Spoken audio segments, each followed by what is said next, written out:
I have failed. There will be no pardon for my sins. I have drenched my hands in blood in pursuit of the Prophet, and now there is nothing left. As the attack became a siege, the Prophet's people did the unthinkable. They turned their weapons against the glaciers and buried their own city. Mongol and the Prophet's people alike were crushed in the ice. The Khan and his warrior horde are dead. The people of Katesh are broken and scattered. I alone survive in the frozen heart of the city, and my only companions are the deathless army of the Prophet, their eyes aflame with unholy light. Even now, they hunt the ruins for survivors.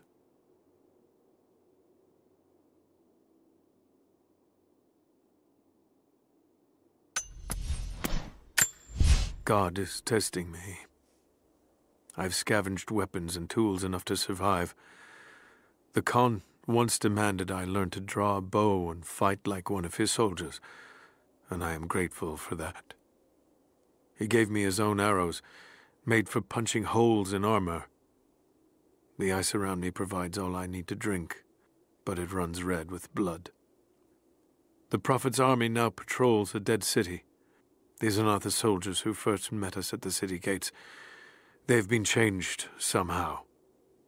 Among them, I can see a man that I myself killed in the battle.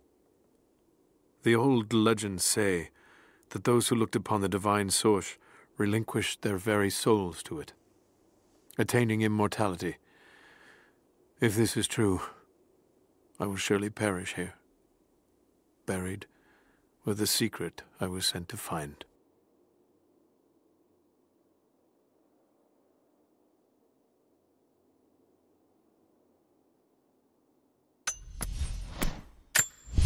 I have made myself a refuge in this frozen hell, in the base of a crumbling tower. I have laid away food and weapons enough to defend myself, but I am the last survivor. By day I watch the deathless army, learn the paths they take. They follow the same patterns day in and day out, like men trapped in a dream. They are fierce, but they are hollow. Whatever made them men is long gone, replaced instead by a soul of cold iron. I must be careful, but I must know more about them. If this is what the Source can do in the hands of a heretic, think of what it could do in the hands of the righteous.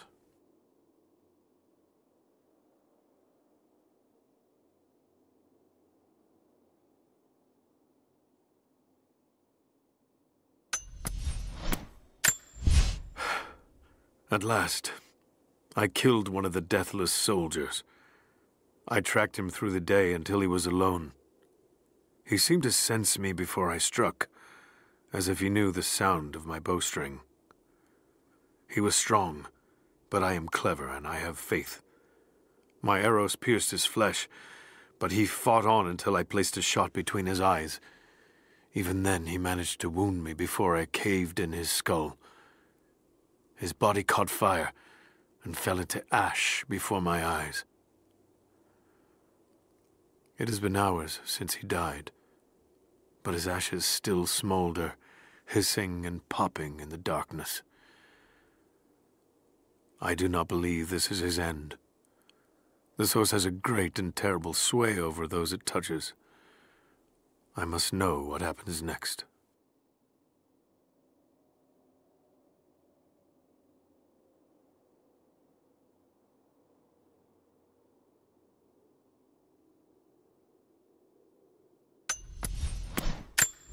I must have fallen asleep. It is hard to tell time beneath the ice. The deathless ones had been busy. Where a pile of ashes smoldered the night before, a corpse now lay, skin as milky white as a dead fish.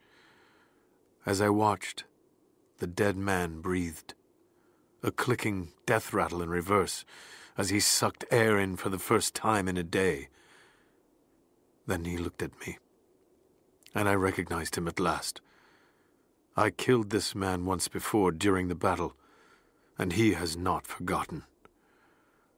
So I killed him again, crushed his new skull before he could stand, but his ashes smolder anew. I will not be here when he awakes.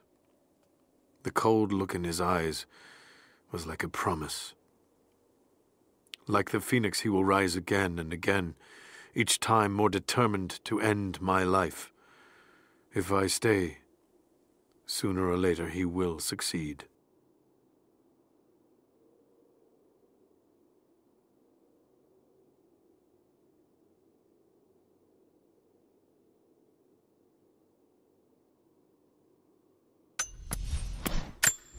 I leave these notes for whoever should follow in my footsteps. My wounds are worse than I believed. They will not heal. Tonight I will make one last attempt to escape this frozen tomb, but I doubt I have the strength. The divine source is here, at the peak of the tallest tower, but it is beyond my reach. With the source at his disposal, the prophet's deathless ones are unstoppable, an army of wraiths and devils that can never die, a mockery of all God's creation. They are no longer human, and they will break any army that stands in their way. With every death and rebirth, they learn. They adapt. Should Trinity someday find a way to seize it for ourselves, I fear that we will do no better. Perhaps it would be best if it were to remain lost forever.